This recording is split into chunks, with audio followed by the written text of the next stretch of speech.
Hello students, I am your educator Srishti Srivastava and मैंने ये video इसलिए बनाया है क्योंकि जो मेरी प्रीवियस वीडियो थी रिप्रोडक्शन को लेके उसमें मैंने कुछ छोटे पॉइंट्स डिस्कस नहीं किए थे.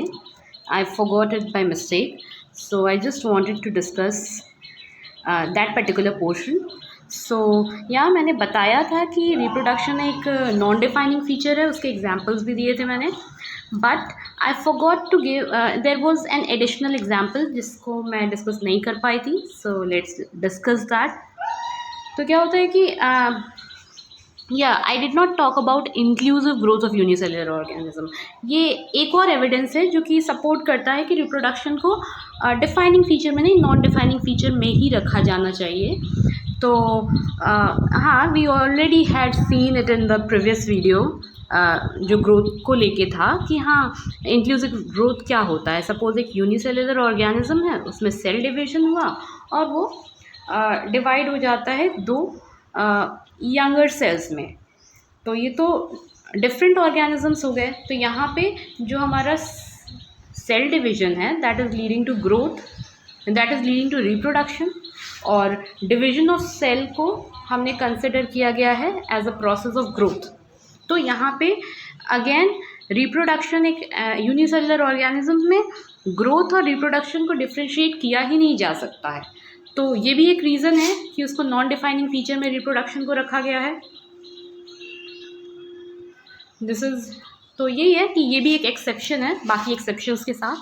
एंड एक और एग्जांपल हमने नहीं डिस्कस किया था जो कि हमारे एनसीईआरटी की बुक में दिया गया है, दैट इज़ जो हमारे फिलामेंटस एल्गी होते हैं, फंजाई होता है, जो मॉस होता है, जो ब्रायोफाइट्स में होता है, प्रोटोनीमा, जो मॉस प्रोटोनीमा होता है, ये सारे में भी फ्रेगमेंटेशन देखा जाता है कि अगर उसका सपोज जैसे कि फिलामेंटस एल्गी है तो उसका कोई एक पार्ट इससे डिटैच हो गया तो ये अगेन एक कंप्लीट इंडिविजुअल में ग्रो हो जाएगा. और ये भी प्रोसेस तो एसेक्सुअल रिप्रोडक्शन का ही है.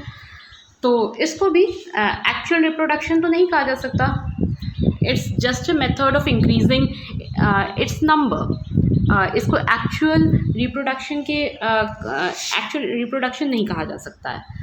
तो इसलिए तो बाकी एक्सेप्शंस तो हमने डिस्कस. हाँ, मॉस प्रोटोनीमा में भी सपोज ये लीफी लाइक स्ट्रक्चर है, इसमें से भी कोई पार्ट अगर डिटैच हुआ ये कंप्लीट ऑर्गेनिज्म में कन्वर्ट हो जाएगा. Same is the case with fungi. तो एंड बाकी एक्सेप्शंस हमने डिस्कस किए ही थे. तो these are all the reasons why we can say that reproduction has been kept in the non-defining feature of living beings. तो आप दोनों वीडियोस मर्ज करके देखिएगा. पहले वो वीडियो देखिएगा, फिर ये वीडियो देखिएगा, then you can correlate. Okay, that was all. Take care. Bye bye.